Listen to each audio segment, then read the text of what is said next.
ang nawawalang mansyon ng Gimbal. Sa isang tahimik na barangay sa Gimbal, may kwento na matagal nang kinatatakutan ng mga tao, ang misteryosong mansyon na lumilitaw lang tuwing hating gabi at nawawala bago sumikat ang araw. Hindi ito makikita sa araw, wala sa mapa, at ang sino mang pumasok, hindi na raw bumabalik. Isang gabi, limang magkakaibigan ang naglakas loob patunayan na katang-isip lang ang lahat. Walang multo, prank lang yan, sabi ni Marco habang hawak ang flashlight. Sigurado ka? Tanong ni Liza kinakabahan.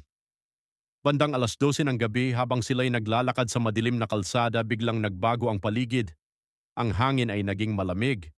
Ang mga puno ay tila gumalaw kahit walang hangin. At doon nila nakita isang napakalaking mansyon na wala roon kanina. Ang pinto ay dahan-dahang bumukas. Creak! Guys, hindi na to nakakatawa, bulong ni Ana. Ngunit parang may humihila sa kanila papasok. Pagpasok nila, napansin nila na luma ang mga gamit pero walang alikabok. May mga retrato ng mga taong hindi kilala. At lahat ng mata sa larawan ay nakatingin sa kanila. Habang lumalalim sila sa loob, may narinig silang mahihinang boses. Sumama kayo sa amin? Huwag na kayong umalis. Biglang nawala ang ilaw ni Marco. Isa-isa silang nagkahiwa-hiwalay. Marco, nasaan kayo? Sigaw ni Liza. Ngunit ang sumagot ay hindi tao. Isang malamig na tinig ang bumulong sa likod niya. Hindi ka na makakaalis. Paglingon niya, isang babae na maputla, mahaba ang buhok at walang mga mata. Pagsikat ng araw, wala na ang mansyon. Ang natagpuan na lang sa lugar ay 5 cellphone na sira. Mga bakas ng paa, papunta sa wala.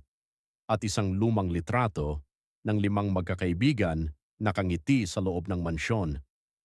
Ayon sa matatanda sa Gimbal, ang mansyon ay dating pag-aari ng isang mayamang pamilya na namatay sa hindi maipaliwanag na paraan. Simula noon, hinahanap nila ang mga kaluluwa na papalit sa kanila at tuwing hating gabi, bumabalik ang mansyon. Kapag ikaw ay nasa Gimbal at may nakita kang mansyon na wala roon kanina, huwag kang papasok dahil baka hindi ka na makabalik.